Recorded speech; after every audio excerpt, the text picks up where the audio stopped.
आज का टॉपिक है सेंटर ऑफ मास। तो centre of mass of a system is a point where the whole mass of the system is concentrated. जहाँ पे सारे system का मास कंसंट्रेटेड होता है, ऐसा हम एज्यूम करते हैं, उसको हम सेंटर ऑफ मास बोलते हैं, और उसी से हम सिस्टम की जो एज अ होल पोजीशन को डिस्क्राइब कर सकते हैं। अब फॉर एग्जांपल ये ओरिजिन है O 0,0। यहाँ से हमने एक वेक्टर ले लिया R1, R1 यहाँ पे ले लिया R1 वेक्टर, और यहाँ पे R2, और ये जो हैं यहाँ पे दो मासेस हैं M1 और M2। अब ये जो यहाँ से इन पे एक F एक्सटर्नल फोर्स लग रही है, F1 एक्सटर्नल, और इस पे एक F2 एक्सटर्नल फोर्स लग रही है, और ये जो दो मासेस हैं ये आपस में भी इंटरेक्ट कर रहे होंगे। तो इनके बीच में जो इंटरनल फोर्सेस हैं due to gravitation let's say, तो ये हमारे पास F जो है M2 जो M1 पे लगा रहा है उसको हम बोल देते हैं फोर्स ऑन 1 ड्यू टू 2, और 1 जो 2 पे लगा रहा है उसको हम बोलते हैं फोर्स ऑन 2 ड्यू टू 1। ठीक है, और यहाँ कहीं हम इनका सेंटर ऑफ मास एज्यूम कर लेते हैं, बीच में कहीं पे भी लेट्स से। तो ये जो हमारे पास सेंटर ऑफ मास है, ये कैसे कैलकुलेट करना है, ये हम देखेंगे। और ये जो R1 R2 है, इनका रिजल्टेंट वेक्टर जो है वो यहाँ से पास होगा, इसको हम R बोलते हैं। ये हम देखेंगे कैसे हो रहा है ये सब, बट पहले आप इस R को इग्नोर कर लीजिए और ये बाकी सब देख लीजिए जो भी मैंने डायग्राम बनाई है। तो ये पहली चीज़, ये हम लैब फ्रेम में देख रहे हैं। लैब फ्रेम इसको हम इनर्शियल फ्रेम भी बोलते हैं। इनर्शियल फ्रेम वो फ्रेम होता है हमारे पास जहाँ पे जो सिस्टम है वो या तो रेस्ट पे होता है या तो यूनिफॉर्म स्पीड से मूव कर रहा होता है, यूनिफॉर्म वेलोसिटी से। अब we know that from third law of motion क्या कहता है, every action has an equal and opposite reaction. तो F12 और F21 जो है वो एक दूसरे को कैंसिल कर रही हैं, so therefore F12 plus F21 will be equal to 0। अब हमें क्या करना है, हमें दोनों M1 और M2 के लिए इक्वेशन ऑफ मोशन लिखनी है। सबसे पहले equation of motion of M1 is equal to क्या होगी, इक्वेशन ऑफ मोशन क्या होती है, इक्वेशन ऑफ मोशन होती है F is equal to ma। This is the equation of motion. यहाँ पे हमारे पास M1 की हम क्या लिखेंगे, M1 इंटू एक्सेलरेशन क्या होती है हमारे पास, rate of change of velocity, और वेलोसिटी क्या होती है, rate of change of position. तो हम एक्सेलरेशन को ऐसे लिख सकते हैं ना, d2r1 अपॉन dt2। दो बार उसको डिफ्रेंशिएट कर देंगे पोजीशन को, तो हमारे पास एक्सटर्नल ये आ जाएगी एक्सेलरेशन। और इसको हम इक्वल लिख सकते हैं F1 एक्सटर्नल प्लस F12 के F12 के। ये आ गए हमारे पास फर्स्ट। उसके बाद equation of motion of M2 which is equal to M2 into d2r2 upon dt2 which is equal to F2 external plus F21। ठीक है, ये हमारे पास सेकेंड इक्वेशन आ गई। अब हम क्या करेंगे, ऐड कर देंगे 1 and 2 को। So what will we get, d2 by dt2, इसमें आ जाएगा हमारे पास M1 plus M2 left hand side पे। इन दोनों को ऐड करेंगे ना, इन दोनों को ऐड करेंगे तो सम रूल में क्या होता है, अब अगर आप इसको खोलोगे फिर से तो ये फिर से वही हो जाएगा। तो सॉरी, इसमें मैंने एक चीज़ मिस कर दी, M1 R1 plus M2 R2, this will be equal to, right hand side को ऐड कर देते हैं, F1 external plus F2 external plus F12 plus F21। अब यहाँ से हमें पता है कि F12 और F21 का जो सम है ये 0 होगा, क्योंकि because of third law of motion, तो ये 0 हो जाएगा हमारे पास। अब हम इसको कंटिन्यू करेंगे नीचे, तो हमारे पास d2 dt2 m1 r1 plus m2 r2 will be equal to f1 external plus f2 external. इसको हम बोल सकते हैं f नेट एक्सटर्नल, और f नेट एक्सटर्नल को हम ऐसे लिख सकते हैं m1 plus m2 that is total mass into acceleration of centre of mass. This is the f net external. तो यहाँ से हमारे पास acceleration of centre of mass क्या आ जाएगी, एक्सेलरेशन ऑफ सेंटर मास आ जाएगी हमारे पास, इसको अगर हम यहाँ पे डिवाइड करने के लिए भेज देंगे। अब एक चीज़ और, मतलब मैं ये बताना चाहता हूँ आपको कि हम अगर इस सिस्टम ऑफ पार्टिकल्स दिया हुआ है हमें, तो हम उसको इस तरह से रिप्रेजेंट कर सकते हैं, मतलब हम मास को सम करके और फिर उसकी एक्सेलरेशन ऑफ सेंटर ऑफ मास निकाल देंगे, तो उस तरह से हम इक्वेशंस को सॉल्व कर सकते हैं।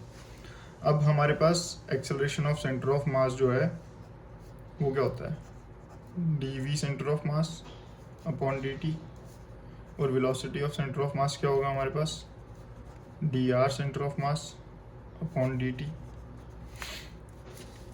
और ये हमारे पास जो रिजल्टेंट है ये हमारे पास एक्चुअली क्या है, f नेट एक्सटर्नल।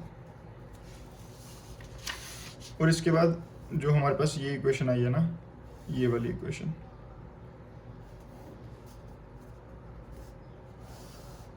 इसको हम फर्दर सॉल्व करेंगे।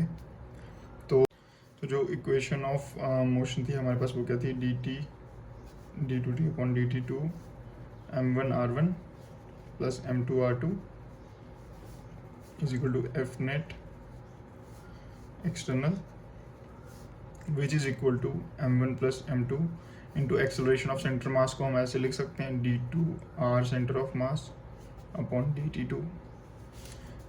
इसको हम इस तरह से भी लिख सकते हैं d2 upon dt2 m1 plus m2 into r centre of mass, right. Constant rule आ गया यहाँ पे, कांस्टेंट को हम अंदर भी लिख सकते हैं बाहर भी लिख सकते हैं, कोई इशू नहीं है।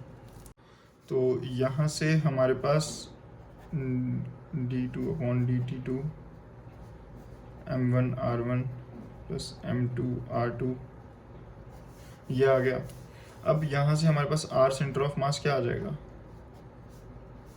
m1 r1 plus m2 r2 upon m1 plus m2।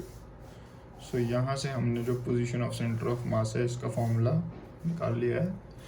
अब for example let's say there are n number of particles, for n number of particles, तो इसको हम डिस्क्रीट सिस्टम भी बोलते हैं। यहाँ पे हमारे पास r सेंटर ऑफ मास जो है वो आ जाएगा summation i is equal to 1 to n mi ri divided by summation i equal to 1 to n mi। So this is the formula for discrete system. अब कॉन्टिन्यूस सिस्टम के लिए, for continuous system के लिए जो है वो r centre of मास, अब हमने तो 11th-12th में भी पढ़ा यार, डिस्क्रीट के लिए एडिशन करते हैं, अगर कॉन्टिन्यूस चीज़ें होंगी तो उनमें इंटीग्रेशन करते हैं, तो सीधी सी बात है यहाँ पे हम इंटीग्रेट करेंगे r dm upon integral dm, ख़त्म बात। ये कॉन्टिन्यूस सिस्टम के लिए आ गया हमारे पास। जैसे फॉर एग्जांपल एक एग्जांपल देता हूँ आपको छोटी सी, हमारे पास r centre of mass given है, x centre of mass i cap plus y centre of mass j cap plus z centre of mass k cap. तो अगर ये कॉन्टिन्यूस सिस्टम होगा तो x सेंटर ऑफ मास हम कैसे निकालेंगे, integral x dm upon integral dm। y centre of मास कैसे निकालेंगे, integral y dm upon integral dm। ऐसे ही z सेंटर ऑफ मास भी हम निकाल लेंगे। अब हम पढ़ेंगे properties of centre of mass. Properties of centre of मास में सबसे पहली प्रॉपर्टी है centre of mass of a system lies on the line joining the masses. अगर हमारे पास दो पार्टिकल्स हैं m1 एंड m2, उनको जो लाइन ज्वाइन कर रही है सेंटर ऑफ मास जो है वो उसी पे लाई करेगा, स्ट्रेट लाइन. और दूसरी हमारे पास जो प्रॉपर्टी है, moment of mass about centre of mass is always 0. तो इसका मैं आपको एक प्रूफ भी देता हूँ. लेट्स से प्रूफ हम एज्यूम कर लेते हैं. यहाँ पे ओरिजिन है, ये r1 वेक्टर है और ये r2 वेक्टर है, और ये यहाँ पे हमारे पास m1 है और ये m2 है, और यहाँ से हमारा जो रिजल्टेंट निकल रहा है वो यहाँ पर जा रहा है r सेंटर ऑफ मास. ये सेंटर ऑफ मास है हमारा, ये जो है ये सेंटर ऑफ मास है.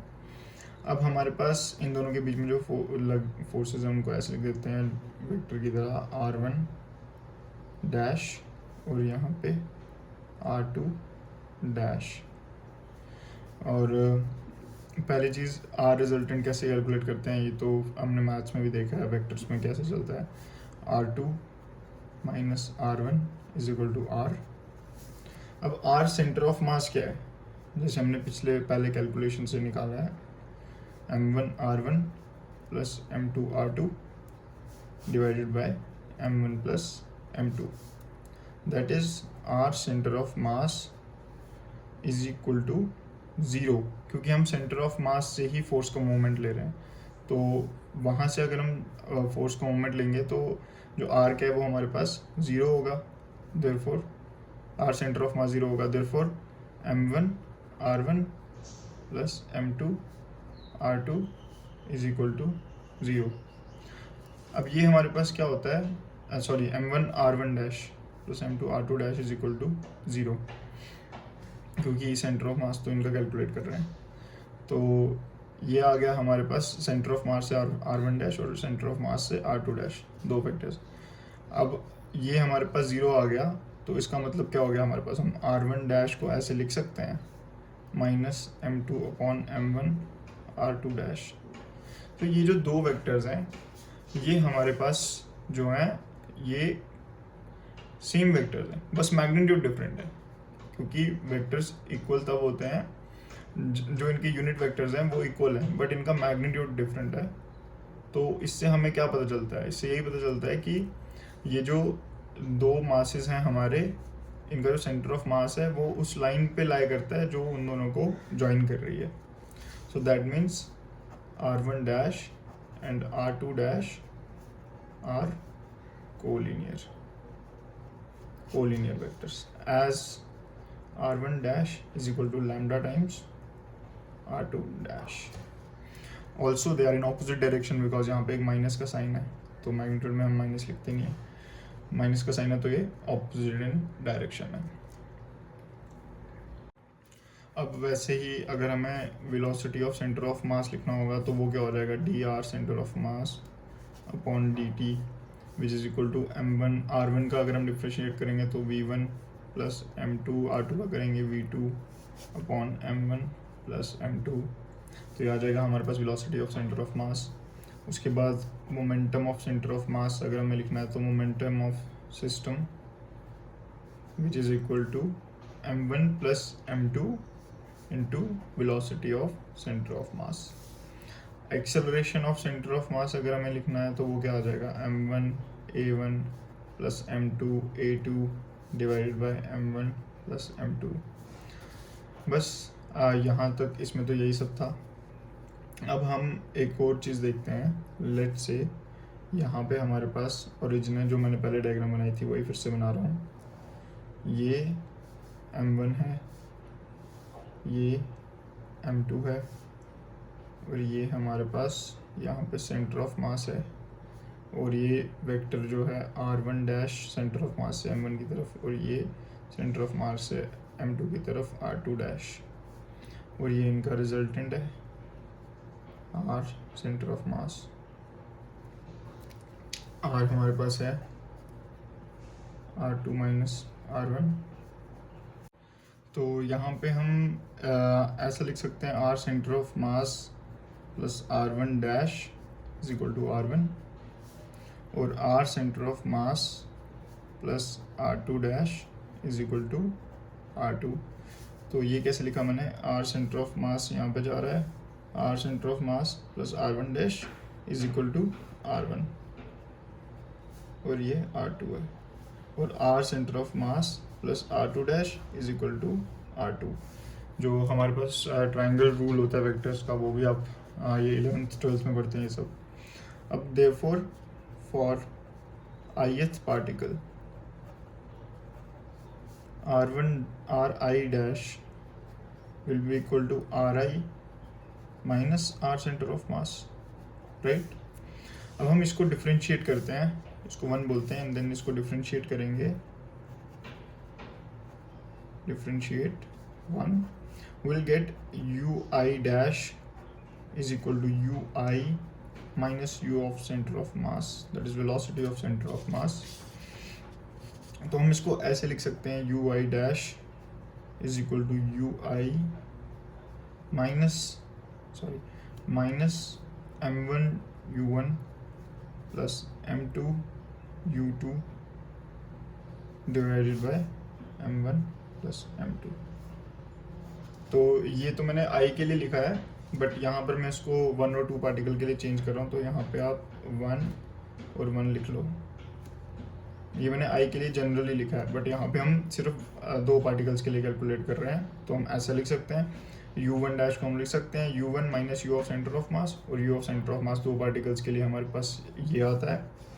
तो u1 डैश जो है ये हमारा आ जाएगा u1 into m1 plus m2 minus m1 u1 plus m2 u2 divided by m1 plus m2। तो u1 कितना आया हमारे पास, अब u1 dash m2 divided by m1 plus m2 into u1 minus u2। सो ये हमारे पास u1 की वैल्यू आ गई।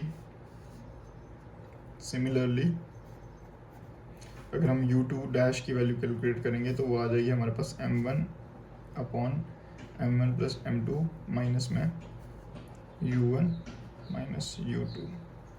तो ये आप कैलकुलेट कर सकते हो, जैसे u1 की निकाली वैसे u2 की भी निकालो, u2 डैश की भी निकालो जैसे u1 डैश की निकाली। तो इसको हम 1 बोलते हैं, इसको 2 बोलते हैं, हम डिवाइड कर देते हैं 1 and 2। So what we will get is u1 dash upon u2 dash is equal to minus m2 upon m1। ठीक है, यहाँ से एक चीज़ डिड्यूस हो सकती है, that is u1 dash m1 is equal to minus m2 u2 dash. और अगर हम इसको लेफ्ट हैंड साइड पे लाएंगे तो m1 u1 dash plus m2 u2 dash is equal to 0। So this is the momentum of m1 and momentum of m2 with respect to center of mass, and what we can see is with respect to center of mass ये 0 है। So this is an important point to note here, momentum with respect to center of mass is 0। अब एक question है आपके लिए example, जो आप बाद में देख सकते हैं, ये आप लिख सकते हैं और बाद में इसको सॉल्व कर सकते हैं। प्रीवियस ईयर का ये है, 1 mega electron volt of neutron collides with a stationary helium nucleus। 1 mega electron volt neutron जो है उनको हमने कोलाइड करा दिया एक स्टेशनरी हीलियम न्यूक्लियस पे। तो हमें बताना है, we need to deduce the momentum of neutron and helium in centre of mass frame. तो ये क्वेश्चन कैसे होगा, पहले तो मैं आपको थोड़ी सी हिंट दे देता हूँ, फिर आप घर पे ट्राई कर लेना। Momentum of neutron plus momentum of helium will be equal to 0। ठीक, तो इसमें एक और चीज़ है जो मैं आपको बताना चाहूँगा। एक तो ये momentum will be equal to 0, और दूसरा जो ये 1 मेगा इलेक्ट्रॉन वोल्ट है ये नॉन रिलेटिविस्टिक एनर्जी है, क्योंकि ये 940 मेगा इलेक्ट्रॉन वोल्ट से कम है, तो हम इसको, ये भी हम आगे बढ़ेंगे, बट अभी के लिए आप इतना समझ लीजिए कि नॉन रिलेटिविस्टिक है। दैट मीन्स कि इसको हम हाफ एम वी स्क्वायर लिखेंगे, this will be equal to half M V square not M C square. M C square हम तब लिखते हैं जब जो स्पीड है पार्टिकल्स की वो लाइट के साथ कंपेरेबल होती है, तो तब एनर्जी भी ज़्यादा होती है। तो ये नॉन रिलेटिविस्टिक है, तो इसको हम हाफ एम वी स्क्वायर लिखेंगे और इससे आप अपना क्वेश्चन सॉल्व कर सकते हैं। अब आप खुद देख लेना ये कैसे सॉल्व होगा। और एक और क्वेश्चन है, एक और एग्जांपल है जो आप सॉल्व कर सकते हैं बात के लिए। इसमें है लोकेट करना है आपको centre of mass of NH3 molecule, और इसमें आपको कुछ बताया है कि hydrogen atom forms an equilateral triangle, और इसमें एक चीज़ बताइए कि distance between hydrogen and nitrogen atom is 0.939 angstrom, hydrogen and hydrogen atom, और between hydrogen and nitrogen atom is 1.014 angstrom. तो ये सारी चीज़ें हमें गिवन है। अब इस क्वेश्चन को सॉल्व, और एक और चीज़ बोलिए कि नाइट्रोजन जो है वो टॉप पे है, तो ये कुछ इस तरह से बनेगा। पहले हमारे पास इक्विलैटरल ट्रायंगल आ गया, इसमें हाइड्रोजन हाइड्रोजन हाइड्रोजन है, उसके बाद टॉप पे नाइट्रोजन है इस तरह से, है ना। तो ये कुछ टेट्राहेड्रल टाइप बन गया, यहाँ पे नाइट्रोजन है। अब हमें इस पूरे का सेंटर ऑफ मास कैलकुलेट करना है। आपको पता है नाइट्रोजन का मास 14 U होता है, हाइड्रोजन का 1 U होता है, इनके बीच में डिस्टेंसेस गिवन है, तो ये भी आप खुद कैलकुलेट करना, थोड़े एफर्ट्स तो आपको भी देने हैं। So next topic is scattering या फिर collision. So what is FDT? FDT is change in momentum, इसको हम इम्पल्स भी बोलते हैं। तो लेट्स से दो पार्टिकल्स हैं of mass m1 and m2 में हम बोल देते हैं u2 इज इक्वल टू 0, और इसकी हम वेलोसिटी दे देते हैं u1।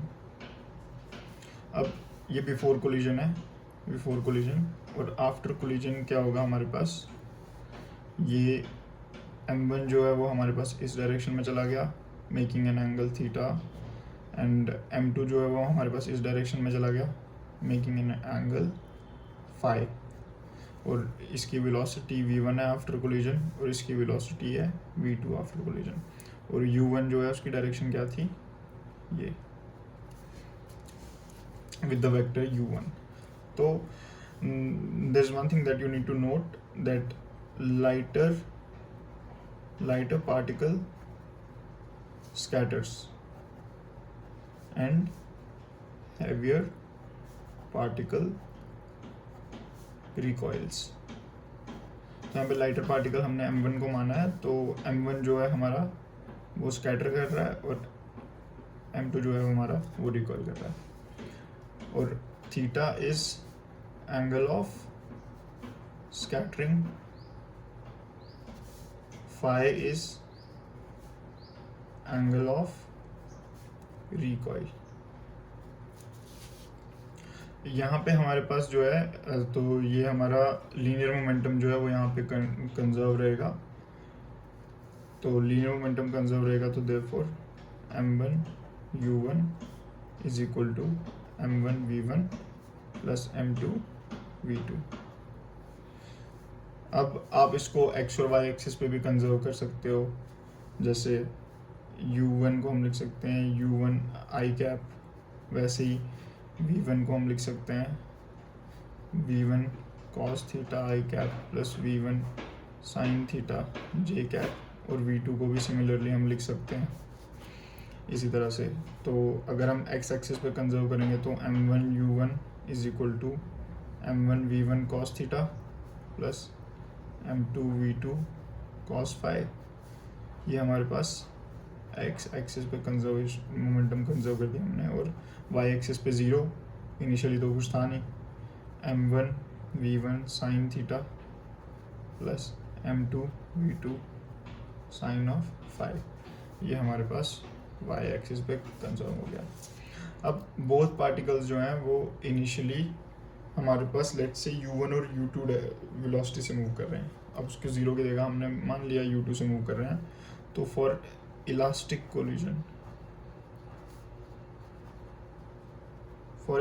Collision m1 u1 plus m2 u2 is equal to m1 v1 plus m2 v2।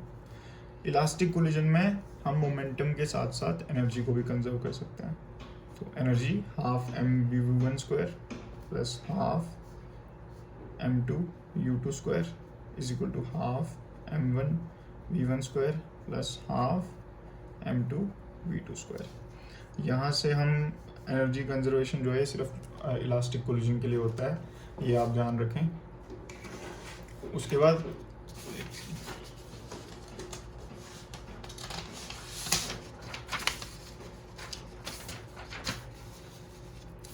तो ये यहाँ तक आ गया। इसके बाद हमारे पास फ्रॉम जो हमने ये जो इक्वेशंस लिखी हैं, यहाँ से हम इस वाली इक्वेशन को इस तरह से लिख सकते हैं। m1 हाफ तो हम हर जगह से काट देंगे, तो m1 u1 square minus v1 square is equal to m2 v2 square minus u2 square. तो ये हम लिख सकते हैं m1 u1 minus v1 into u1 plus v1 is equal to m2 v2 minus u2 into v2 plus u2। ये हमने a square minus b square से बोल दिया इसको।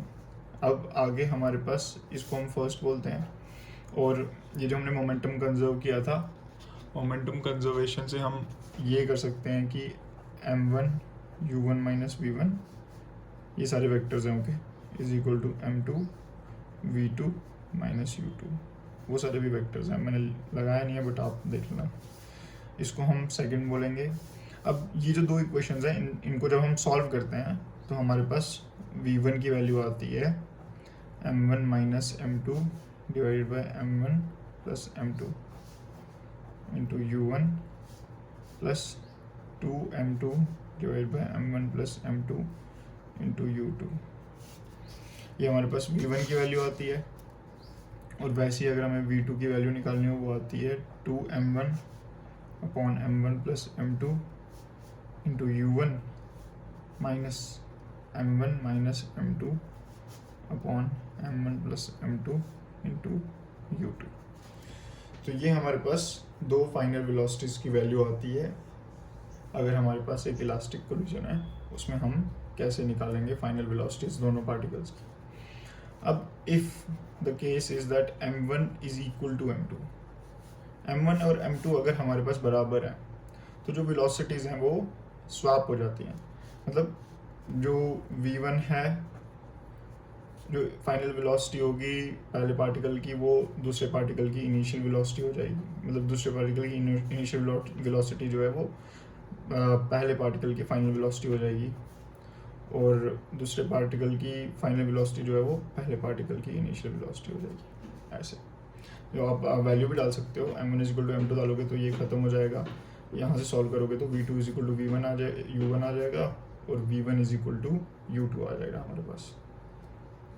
तो आज अभी तक के लिए इतना ही। अब आगे से हम जो बाकी मेन चीज़ें स्टार्ट करें मैकेनिक्स की, वो इसके बाद स्टार्ट कर देंगे।